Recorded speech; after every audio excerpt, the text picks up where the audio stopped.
Good morning, everyone, and welcome to DCC Today. That's right, we have a little bit different name to the program because we're not a daily program any longer. Now that we are into phase 2 of the reopening plans, we are scaling back just a little bit. So instead of being a 15-minute program Monday through Friday, it's a 15-minute program Monday, Wednesday, and Friday. I trust your week is off to a good start, that you're having a good Monday. We like to start every program with a photo of the day, and our photo today comes from Dale and Terry Hurdlow. It's these baby birds, and Dale says that Terry discovered these in their empress tree in their backyard. This was from a week or two ago. He said a chickadee family had taken up residence in a knothole. There were 2 babies in the nest, but Dale was only able to get a shot of just one peeking out. He said it was a good thing that he took the picture right away because the next day they flew the coop.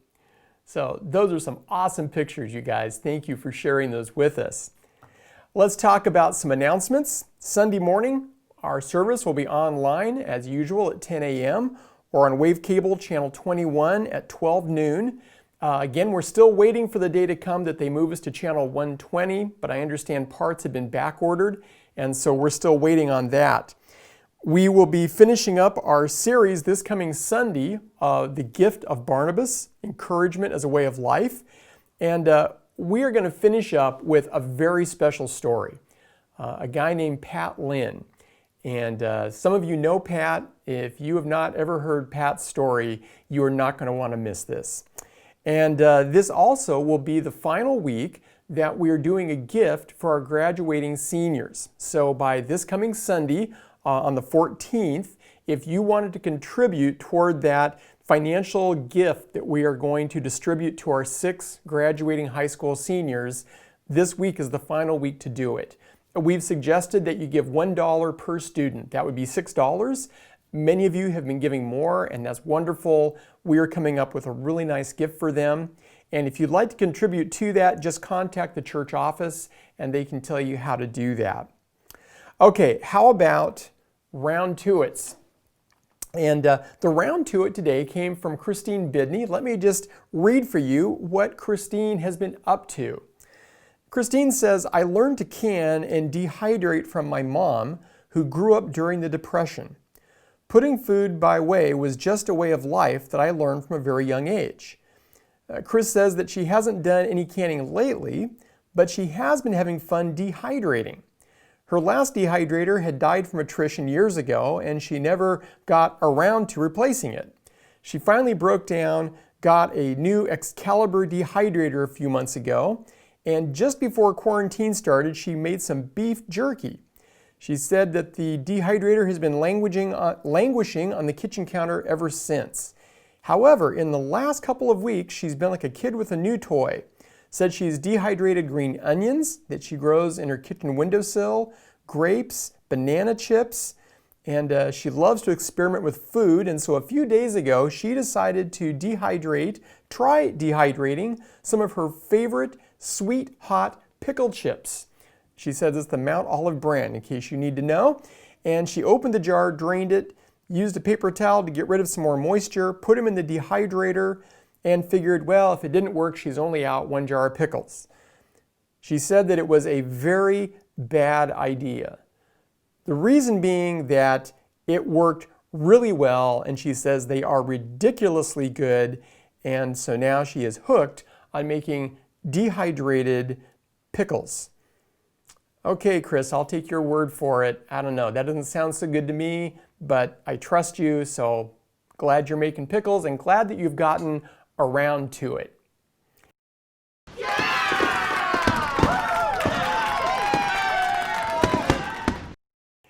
Devotional thought for the day comes from Matthew chapter 6, verse 34. Jesus says to his disciples, do not be anxious about tomorrow, for tomorrow will be anxious for itself. Sufficient for the day is its own trouble. Boy, isn't it easy to start trying to live with tomorrow's trouble today? And the fact is, none of us know really what tomorrow is going to bring.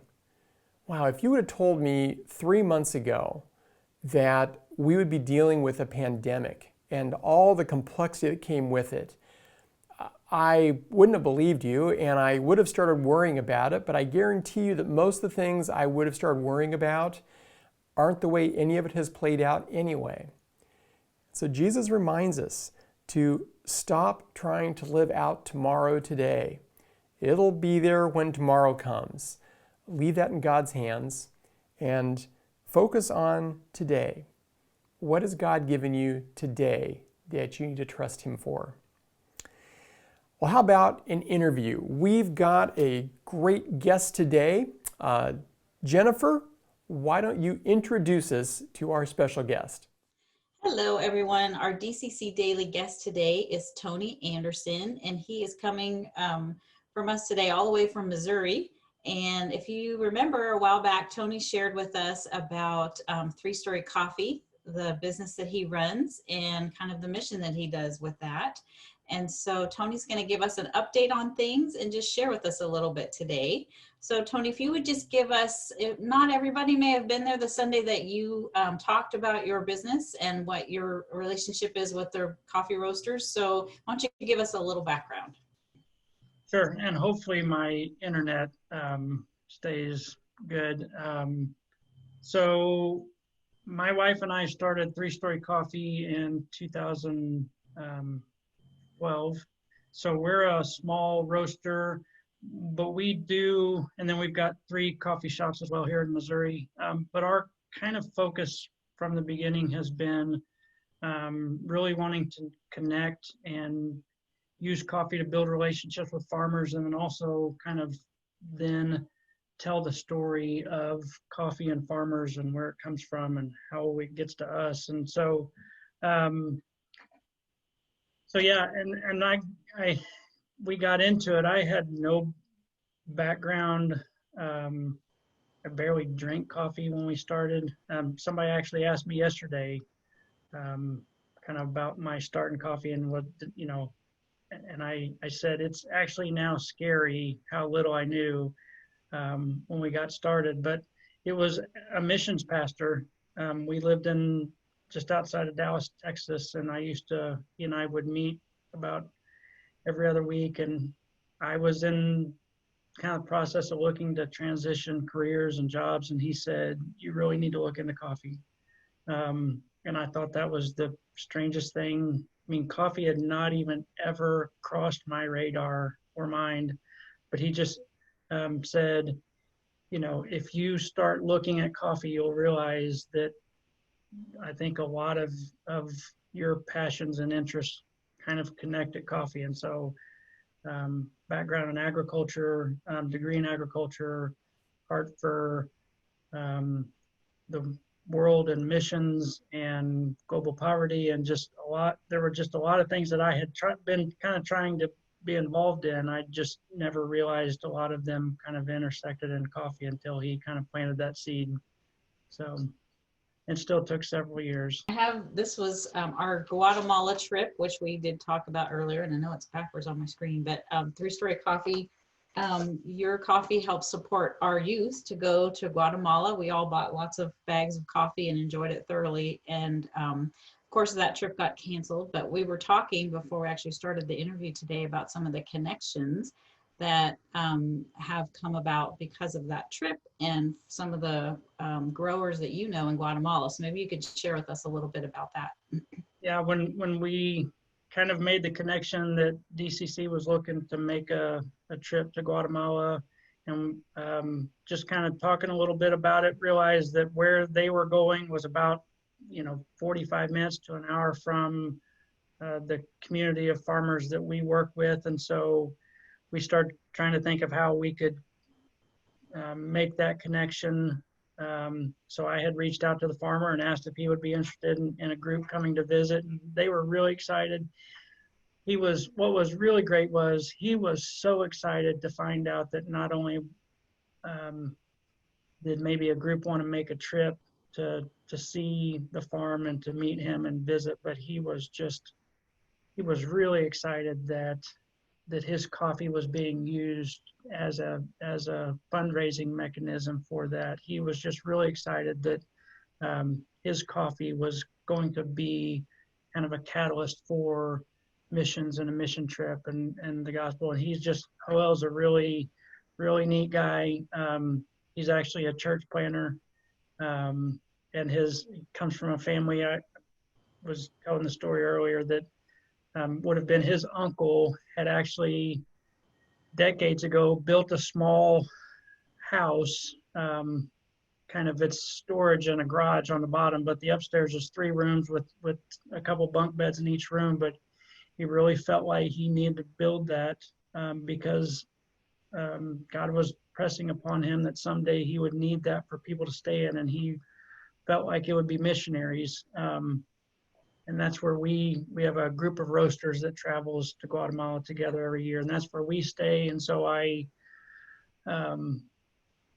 don't ever stay there that I don't think about partly that faithfulness of building that, and that, that has created a place for us to stay, but also hoping that, that then just continues and other opportunities for other people and missionaries to come and stay there and experience the farm and meet Joel and his family. And so, yeah.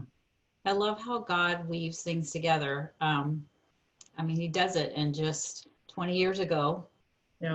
Someone thought he had pressed upon someone to build a space, and now you're occupying the space. And I just love the stories that God weaves together like that. But hit upon just a little bit about how the quarantine's affecting your business and your roasters as well that you normally would be visiting. Yeah. So it in some ways it's been really tough. In some ways it's been great to kind of see just how opportunities to kind of step back, and partly I have taken some time to just rest and reflect and kind of look at, is there things we need to change. So in a lot of ways it's been good for me and our family. From a business standpoint, it's not been fantastic, but we're actually probably doing better than I had feared. Our 3 shops, we ended up closing 2. One of them had only been open for about 2 months, which that one is still kind of struggling the most. It's in a college town of Columbia, Missouri, which is where the University of Missouri is. Like I said, we got it open end of January and then closed it mid-March. And then we closed one of our 2 Jefferson City locations, the one it's about a half a block from the state capitol. We closed that one really kind of early too. And so both of those were closed for about 2 months.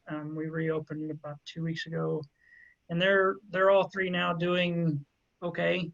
I think again, the one in Columbia, it's going to be a long summer with no students. That is a textbook college town. Everything revolves around the university, and there's actually, so, from our standpoint, I feel, pretty good about how we're coming out of this.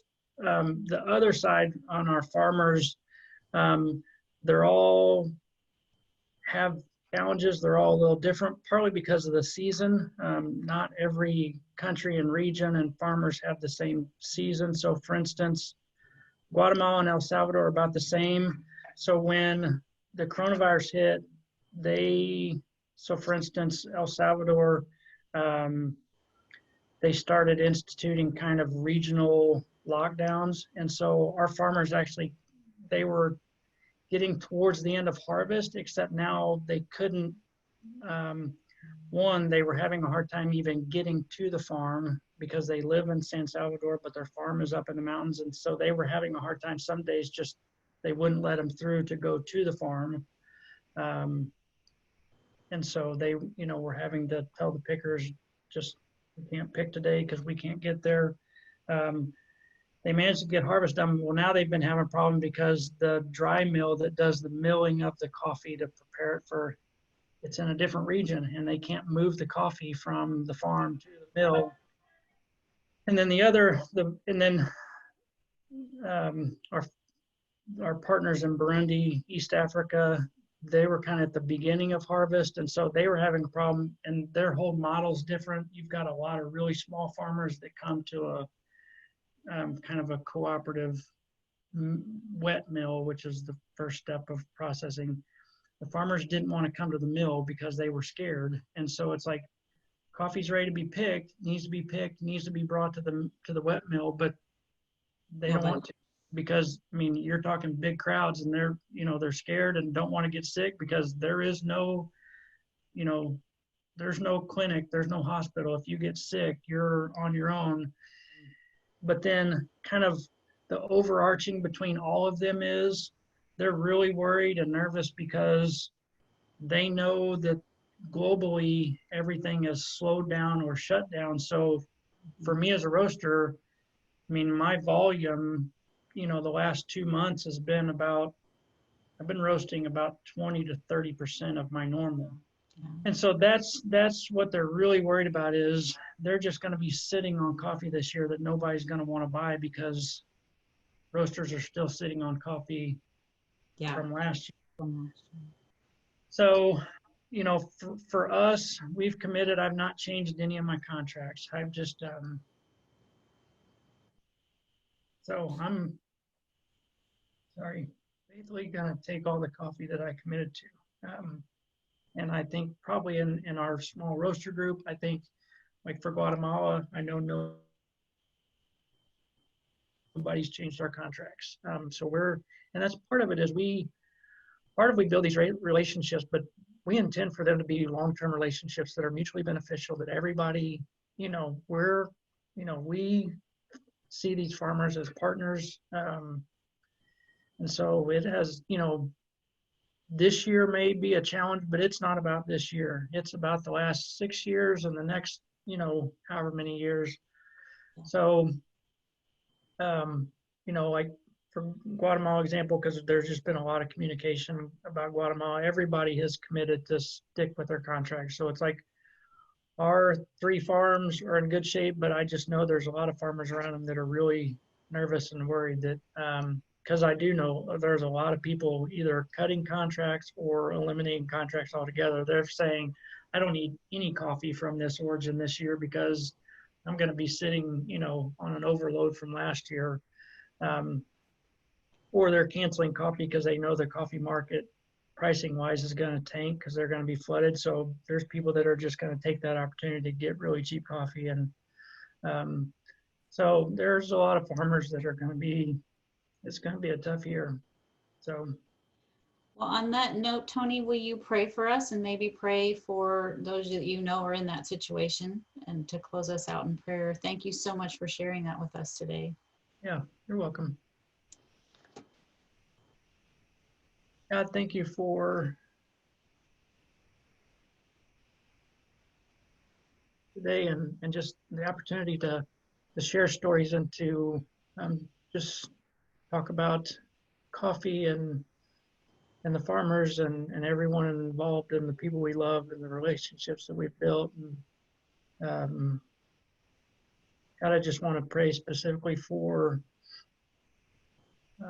those that we work with and the relationships we have, and Hello and the Prez family in Guatemala, and the Valiente family in El Salvador, and the entire Long Miles crew in Burundi, and the farmers at Guajaro Hills specifically, and everybody in Bouquet. Pray for Craig and his family, and the farmers that he's working with in Gayo and Sumatra, and just the farmers in Yunnan that we've worked with, and those in Myanmar. God, but there's a lot of farmers that are scared and worried in the income for the year, and just I ask that you watch over them, and just ask that you provide for them and make provisions to move coffee, and to just just watch over all those families. So, and I know that you can and you do because you love us. In Jesus' name I pray. Amen. Amen. Thank you so much for sharing with us today, Tony. Yep. I know this is a hard time for you. We really appreciate you reaching out and sharing. Yep. And Thank you. we'll be praying for you and for the families that you mentioned today. Thank you. You're welcome. Thanks. All right. Hey, thank you for joining us. I trust you have a great Monday. Don't forget, we will not be on tomorrow, but we will be back again on Wednesday, and we'll see you then. God bless.